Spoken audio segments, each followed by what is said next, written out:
Buenos días, bienvenidas y bienvenidos a mi canal de YouTube, al que os invito a suscribiros. Y necesariamente tenemos que seguir hablando de la cuestión de Gaza y de Palestina, porque esto tiene múltiples enfoques. Y también un poco por aclarar la situación que hay. Mirar, en primer lugar, lo llevo diciendo mucho tiempo, pero hay que remacharlo. El ente sionista de Israel es una creación del Imperio Británico, en colaboración con el Imperio francés, pero fundamentalmente del Imperio Británico y gestada desde tiempo de los Rothschild en las guerras napoleónicas por el Imperio Británico. Eso sería una cuestión clave. La segunda cuestión clave. Desde que en los años 60, finales de los 50, fundamentalmente los 60 y los 70, tanto el Egipto de Nasser como la Siria e Irak del Baas entran en alianza con la Unión Soviética, es decir, la Guerra Fría, el ente sionista de Israel pasa a convertirse el Estado 51 de los Estados Unidos de América del Norte, el Estado 51, y los presidentes, los primeros ministros, del ente sionista son actores políticos internos de Estados Unidos. En estos momentos, Netanyahu interviene en la política. Esto lo he comentado ya alguna vez, pero hay que recordarlo. Interviene y es un actor directo en la política interna de los Estados Unidos. Y en los Estados Unidos hay una alianza judeo-cristiana, fundamentalmente de los cristianos de las sectas ultraprotestantes y las sectas estas bíblicas extrañas e incultas, en alianza con el sionismo, que provoca que nadie puede llegar a presidente de Estados Unidos si la alianza judeo-cristiano-sionista no lo permite. Esa, además, ha sido la clave también de la victoria, la clave fundamental de la victoria de Trump. Y por lo tanto, Trump no manda sobre Netanyahu. En todo caso, son dos iguales. Pero es que además le conviene, porque el imperio necesita tener clavado, y esto es algo que los imperialistas británicos ya antes, ya a principios del siglo XX, fueron conscientes, necesitaban crear un ente artificial con europeos, en este caso con judíos, que provocara la desunión y la ruptura del mundo árabe, que en aquel momento, enfrentado al Imperio otomano, tenía una unidad y estaba forjando una unidad entre las distintas tribus y naciones árabes para enfrentarse para conseguir la independencia y la libertad. Y en esa estaba también Palestina. Hay que recordar que muchísimos palestinos lucharon en el ejército turco contra los británicos. Muchos. Bien, y esto no es casualidad. Eso también explica el que Turquía siga teniendo intereses en la zona y juegue el papel que juega, tan negativo en Siria. Y en el caso de Palestina, pues con declaraciones, no va más allá. Pero sin embargo el pueblo turco sí está muy con la causa palestina. Bien, para no desviarme.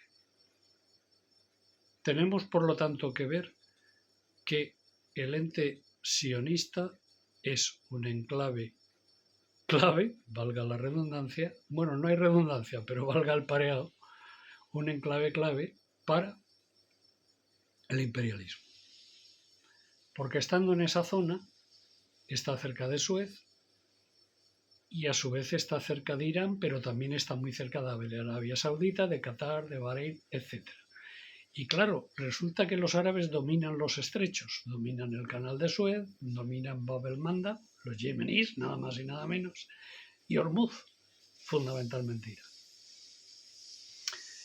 Y en todo esto, en medio de toda esta situación, el pueblo palestino está siendo aniquilado con la connivencia de Estados Unidos y de sus aliados por parte de su potencia colonial y colonialista, su aliado del alma compañero, ente sionista de Israel. Y por eso no se oponen fundamentalmente a...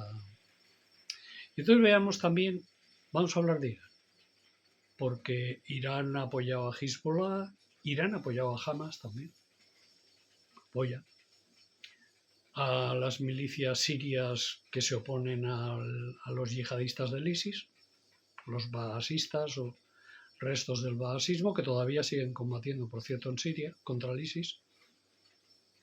Irak, las milicias de Irak, realmente el gobierno de Irak está con ellos, lo que pasa que como hay bases militares dentro, etcétera, tiene una posición prudente, aunque la tienen menos prudente que Jordania, por ejemplo, y que Egipto, mucho menos, y permite a las milicias del eje de la resistencia atacar incluso bases norteamericanas. Entonces, el papel de Irán también es clave. Entonces, desde una posición eurocentrista, desde una posición buenista, liberal y tal, se puede pensar que Irán es tan malo como Israel, que Irán son los malos, cuando realmente Irán es una pieza imprescindible, repito, imprescindible para garantizar el éxito de la causa palestina, sea ahora o más adelante. Y para ello es imprescindible que Irán sea muy fuerte militarmente, que Irán tenga bombas atómicas, si no las tiene ya, pero que las tenga, y que Irán esté ahí, porque la sola existencia de Irán, el solo rechazo que se hizo, los dos zarpazos fuertes, muy fuertes que le he pegado al ente sionista y el estar, ya fortalece la causa imperialista. Pero claro, esto los liberales y los woke europeos y europeas, pues muchos no lo ven. Además, seguramente pensarán que al decir yo esto, pero bueno, si yo me muevo en una clave antiimperialista y me muevo en una clave antiimperialista, tengo que reconocer esta situación. Entonces, con respecto a Palestina y a lo que está ocurriendo en estos momentos en Gaza, se pueden tener dos posiciones apoyando a los palestinos. Una sería exigir el alto el fuego porque está ocurriendo un genocidio, está ocurriendo un desastre, hay que ver, esto es terrible, hay que pararlo, hay que frenar la hambruna. Y ahí estamos todas y todas las personas, las buenas personas de este mundo. La gente razonable y la gente de bien de este mundo tiene que estar en contra de este genocidio que se está cometiendo.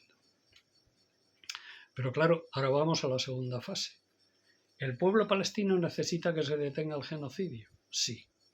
¿El pueblo palestino necesita que se detenga la hambruna? Sí, porque la hambruna está causando un daño terrible, ¿eh? No solo porque esté muriendo más o menos niños y personas desnutridas, etcétera, lo cual es terrible, más o menos porque se esté produciendo esta situación, sino porque la desnutrición está echando a la basura a toda una generación de niñas y niños palestinos que aunque superen con vida esta situación, no la van a superar en condiciones mentales ni físicas el resto de su vida. Es decir, es un asesinato a largo plazo. En diferido, que diría la castiza.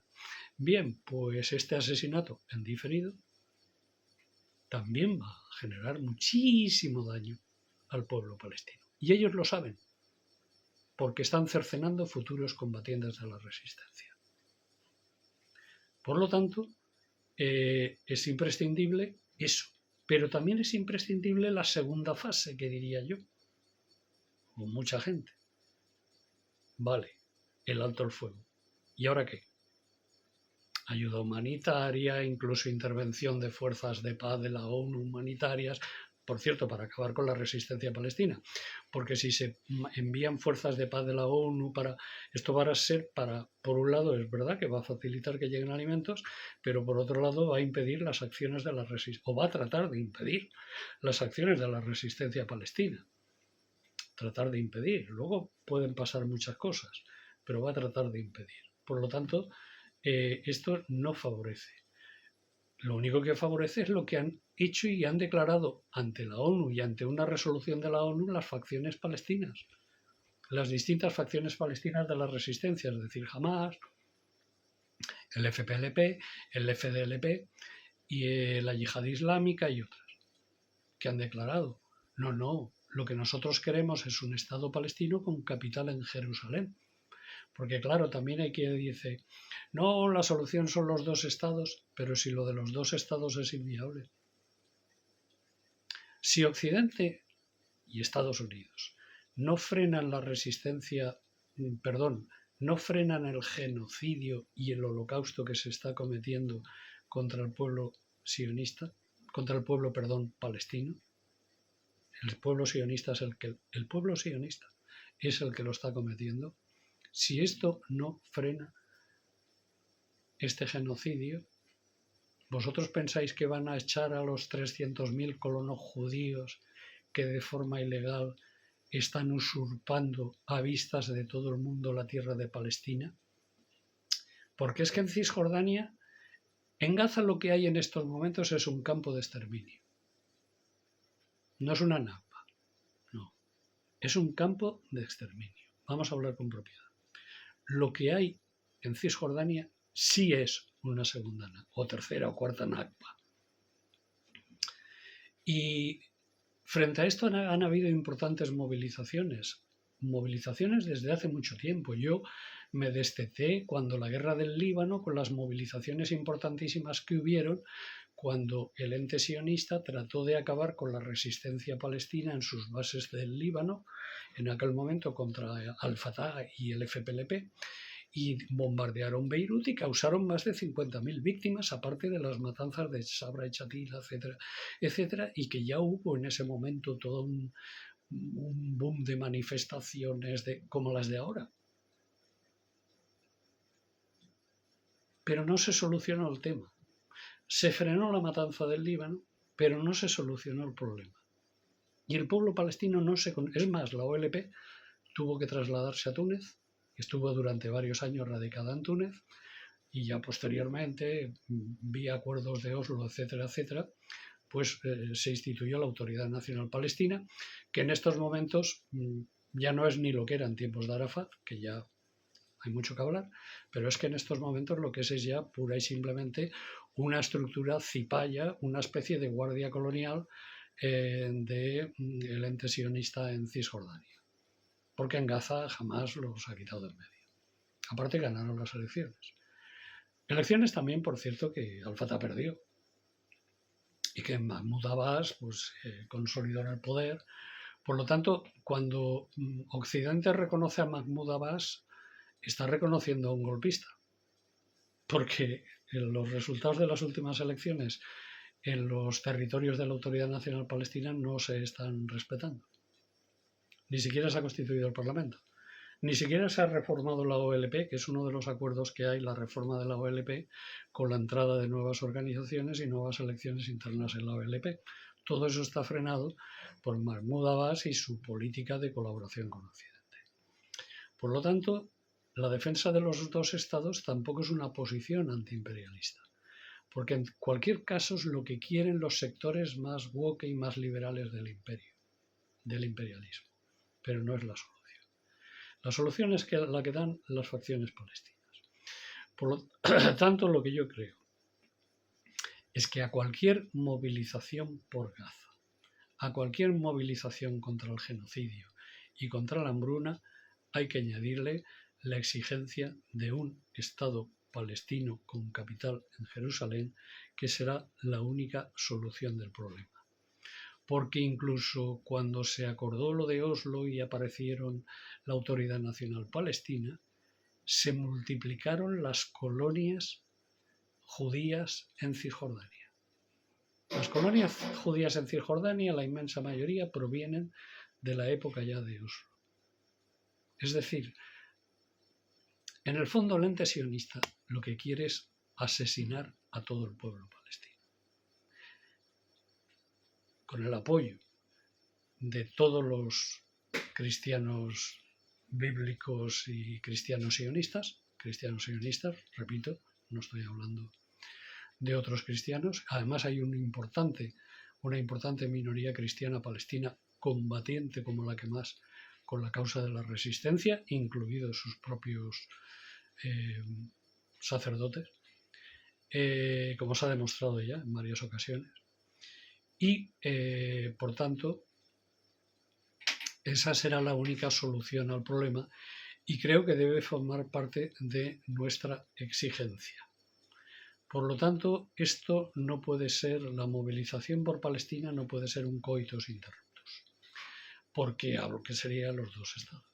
¿Por qué hablo tanto de Palestina? Porque en estos momentos Palestina es una línea roja en la situación del imperio, pero mucho ojo. Esto de Palestina forma parte de toda la lucha. La lucha palestina es la más importante del sur global, pero esto forma parte de todas las luchas antiimperialistas que se están desarrollando en el mundo y de todas las agresiones imperialistas. Es decir, ahí está el tema de Ucrania, que forma parte de esta pelea antiimperialista, y ahí está la amenaza de invasión de Venezuela, que también forma parte de, tal vez, la creación de un nuevo frente al que Venezuela está respondiendo, por cierto, con mucha valentía, la apertura de un nuevo frente, en este caso en América Latina, para consolidar posiciones en América Latina, amedrentar y tratar de paso de asustar al gran enemigo en estos momentos, ahorita, que dirían los mexicanos, ahorita mismo, en estos momentos en América Latina, que es Brasil. Brasil en América Latina, China en Asia. Y Irán, hablando de China, es clave porque es punto clave de la ruta de la seda y es punto clave de las nuevas rutas económicas y comerciales del sur global.